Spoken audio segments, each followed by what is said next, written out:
نحمدہ ونصلی علی رسولہ الکریم۔ آج کے ہمارے درس کا موضوع ہے ارطغرل نامی ڈرامے کا شرعی حکم۔ کچھ عرصہ سے ترکی حکومت نے خلافت عثمانیہ کے حالات اور واقعات پر مشتمل ایک ڈرامہ اور فلم جاری کیا ہوا ہے، جس کی تقریباً 150 سے زیادہ قسطیں منظر عام پر آ چکی ہے، اور ہر قسط تقریباً 2 گھنٹوں پر مشتمل ہے، جو پوری دنیا میں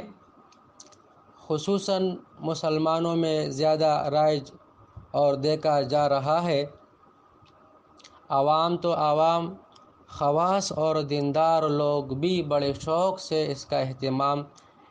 اس کے دیکھنے کا اہتمام کرتے ہیں۔ تو اس ڈرامے کے متعلق بہت سارے مسلمانوں، خصوصاً وہ مسلمان جو دین پر عمل کرنا چاہتے ہیں، یہ سوال ان کے ذہنوں میں ضرور پیدا ہوتا ہے اور ہوا بھی ہے کہ یہ ارطغرل نامی ڈرامہ دیکھنا، جو خلافت عثمانیہ کے دور پر مشتمل ہے، دیکھنا جائز ہے یا نہیں۔ تو یہ بات یاد رکھنی چاہیے اور خوب ذہن میں یہ بات بٹا لینی چاہیے کہ ارطغرل نامی ڈرامہ ہو یا کوئی اور ڈرامہ ہو، ڈرامہ ہوتا ہے، اس کا دیکھنا شرعاً جائز نہیں، گناہ ہے اور منع ہے۔ اور یہ فتویٰ ہمارے سب سے بڑے مدرسے ام المدارس جسے کہا جاتا ہے، دارالعلوم دیوبند کا فتویٰ بھی یہی ہے کہ ارطغرل نامی ڈرامہ دیکھنا بالکل صحیح نہیں ہے، اس میں کئی مفاسد ہے۔ اسی طرح پاکستان کے ہمارے بڑے جامعۃ العلوم الاسلامیہ بنوری ٹاؤن کا بھی فتویٰ یہی ہے، اور جامعۃ الرشید کا بھی فتویٰ یہی ہے کہ کئی مفاسد کی وجہ سے اس کے دیکھنے کا نہ مشورے دیا جا سکتا ہے اور نہ جواز کا فتویٰ۔ اور اس میں کئی مفاسدوں میں سے ایک بڑا مفسدہ اور خرابی یہ ہے کہ اس ڈرامے میں جگہ جگہ، بلکہ بہت ساری جگہوں پر بے پردہ اور نوجوان خواتین کو دکھایا جا رہا ہے، جو یقیناً بد نظری کا سبب ہے، اور بد نظری یہ گناہ ہے، گناہ کبیرہ ہے اور آنکھوں کا زنا ہے، اور مسلمانوں کو حکم ہے کہ اپنی آنکھوں کو نامحرم خواتین سے بچائے۔ اللہ تعالیٰ فرماتے ہیں قرآن کریم میں، قُل لِّلْمُؤْمِنِينَ يَغُضُّوا مِنْ أَبْصَارِهِمْ، اے نبی آپ مومنین سے کہہ دیجئے کہ اپنے آنکھوں کو نیچے رکھے۔ اور جو ارطغرل نامی ڈرامہ یا کوئی اور ڈرامہ دیکھنا چاہے اور اس میں اس طرح کے بے پردہ خواتین سامنے آئے، ان سے اپنی نگاہیں نیچے رکھنا یہ ناممکن ہے۔ ضرور انسان بد نظری میں پڑ ہی جاتا ہے، جو بہت بڑا گناہ ہے اور اللہ تعالیٰ کے ناراضگی کا سبب ہے۔ تو یہ ڈرامہ ایک گناہ اور ہمارے بد نظری کا سبب بن رہا ہے، تو اس کا دیکھنا کیسے جائز ہو سکتا ہے؟ دوسرا کہ اس ڈرامے میں جہاں خواتین کو دکھایا جا رہا ہے، وہاں پر خواتین کے بعض سین اس طرح کے اختلاط کے ساتھ دکھائے گئے ہیں جس میں عشق و معشوقی، عشق کی مجازی وغیرہ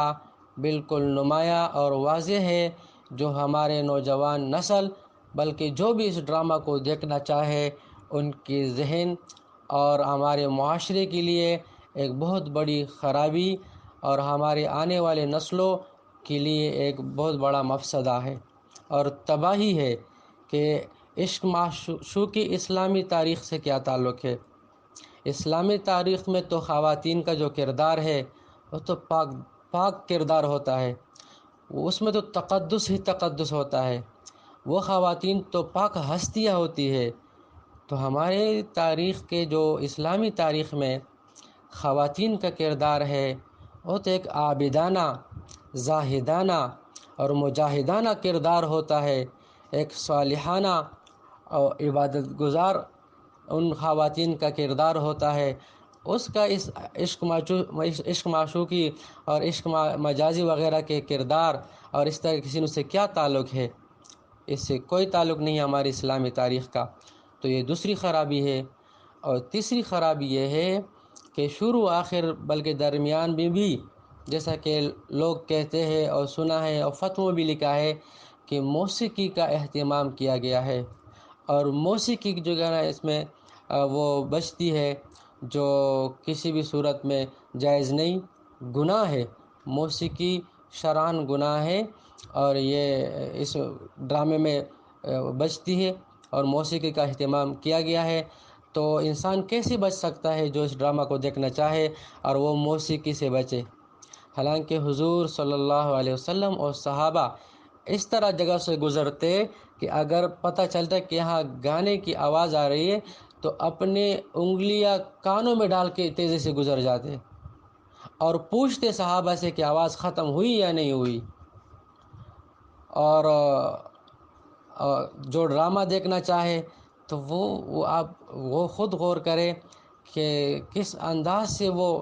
اس کو برداشت کرے گا کہ ایک موسیقی جس کو شریعت نے ناجائز و حرام قرار دیا گیا ہے، اور ہمارے حضور صلی اللہ علیہ وسلم اور صحابہ نے اس سے بچنے کا بڑا اہتمام کیا ہے، اور ہم اس میں براہ راست اور خود اپنے اختیار سے مبتلا ہونے کی کوشش کرتے ہیں، مبتلا ہو جاتے ہیں اور اس کا اہتمام کرتے ہیں۔ یہ بھی اس میں خرابی ہے۔ اور ایک خرابی یہ ہے کہ اس میں تصویر کشی اور جانداروں کی ظاہر بات تصاویری ہے، آدمیوں کی، عورتوں کی۔ اگرچہ معاصر علماء کا اس بات میں اختلاف ہے کہ جو ڈیجیٹل کا تصویر ہے یہ تصویر حرام میں داخل ہے یا نہیں، یہ اختلاف اپنی جگہ، لیکن اکثر علماء اس کو ناجائز و حرام کہتے ہیں، اور جو جائز کہتے ہیں وہ بھی اس صورت میں جائز کہتے ہیں کہ خواتین کی تصاویر نہ ہو، جب کہ اس میں خواتین کی تصاویر بھی آ رہی ہے، اور وہ اس صورت میں جو ہے نا وہ جائز قرار دیتے ہیں کہ فضول نہ ہو، لا یعنی نہ ہو، اس میں کوئی جو ہے نا دینی یا دنیاوی فائدہ و مقصد نہ ہو، تو ایسی تصویر کی وہ بھی حوصلہ افزائی نہیں کرتے، وہ بھی منع کرتے ہیں جو جواز کے قائل ہے، حالانکہ اس میں جاندار کی تصاویر ہے۔ اور ایک خرابی اس میں یہ بھی ہے کہ جو خلافت عثمانیہ یعنی حضرت عثمان کے والد ارطغرل کے جو حالات و واقعات بیان کی گئی ہے اس کے تصدیق اور مستند ہونے کا بھی صحیح معلوم نہیں، تو ہم کیسے اس پر یقین کر سکتے ہیں کہ وہ صحیح ہے یا جھوٹ ہے یا موضوع و من گڑت ہے؟ کیسے سلطنت یعنی خلافت عثمانیہ کے دور اور حالات و واقعات کو کیسے پیش کیا گیا ہے تو عام آدمی فرق نہیں کر سکتا ہے۔ اور بعض لوگوں کا یہ کہنا کہ اس سے ہمیں خلافت عثمانیہ کی تاریخ کا علم ہو جائے گا، تو یہ بات کہ خلافت عثمانیہ کے تاریخ کا علم ہونا بہت اہم اور اچھی بات ہے، لیکن کیا وہ صرف ڈرامے کے ذریعے سے آ سکتی ہے؟ کیا کتابوں میں تاریخ خلافت عثمانیہ موجود نہیں؟ کیا اس کو عام نہیں کیا جا سکتا ہے؟ کیا اس سے معلوم نہیں ہو سکتی؟ کیا وہ ہمارے نسلوں میں اور ہم میں حکومت جو ہے نا اس کو عام اور اس کو مشہور نہیں کر سکتی؟ کیوں نہیں، ضرور اس کا بھی انتظام کر سکتے۔ تو ڈرامے کے ذریعے سے اور اسی طرح کے جو کئی مفاسد پر مشتمل ہو، ہم یہ کیسے گوارا کر سکتے ہیں کہ صرف خلافت عثمانیہ کی تاریخ یاد ہوگی اور ہمارے نوجوان نسل اور سب اس میں وہ مبتلا ہو جائے؟ تو اس کی شریعت قطعاً اجازت نہیں دے سکتی، اس لیے یہ منع ہے اور اس سے بچنا چاہیے۔ البتہ اور بعض لوگ یہ بھی کہتے ہیں کہ یار جو لوگ غلط فلمیں دیکھتے ہیں اور فحش فلمیں دیکھتے ہیں تو اس سے بہتر ہے نا کہ خلافت عثمانیہ پر مشتمل یہ ارطغرل کا ڈرامہ دیکھے۔ یہ بھی بعض لوگوں کے ذہن میں آتا ہے، جو کہ بسا اوقات اچھا سوال لگتا ہے، عقل کے مطابق لگتا ہے، لیکن یہ بات یاد رکھے کہ دارالعلوم دیوبند کے فتوے میں بھی کسی نے اس طرح سوال رکھا ہے، لیکن حضرات نے یہ جواب دیا ہے چاہے عام فلم ہو، فحش فلمیں ہو یا یہ ارتغل ڈرامہ ہو، یہ ان دونوں کی مثال زہر کی ہے۔ بس صرف فرق یہ ہے کہ عام و فحش فلمیں وہ تیز زہر ہے اور یہ کم زہر ہے، لیکن زہر ہونے میں کوئی جو ہے نا وہ تفریق نہیں، دونوں زہر ہے اور زہر سے لازمی بات ہے بچنا ہی ضروری ہے۔ لہٰذا یہ کہنا کہ اس میں مبتلا ہونا یہ زیادہ بہتر فلموں سے ایک غلط بات ہے۔ وجہ یہ ہے کہ صحیح مقاصد کو حاصل کرنے کے لیے بھی شریعت نے یہ پابندی اور یہ اصول مقرر کیا ہے کہ وہ بھی جائز اور صحیح طریقے سے ہو۔ مقصد حاصل کرنا ہے صحیح طریقے سے، غلط طریقے سے صحیح مقصد حاصل کرنا یہ شرعاً جائز نہیں اور درست نہیں۔ اور ایک خرابی یہ بھی آ رہی ہے کہ بہت سے مسلمان نوجوان بڑے شوق سے، دلچسپی سے ان قسطوں کا انتظار کرتے ہیں اور اس میں اس طرح کے جو ہے نا منہمک ہوتے ہیں، مشغول ہوتے ہیں کہ نہ وہ دنیاوی کسی کام کے ہوتے ہیں اور نہ دینی۔ بہت سارے کاموں میں ان کی کوتاہی ہوتی ہے اور اسی ڈرامے اور سیریل اور اس کے مضامین وغیرہ میں لگے ہوئے ہیں اور مشغول ہے، جبکہ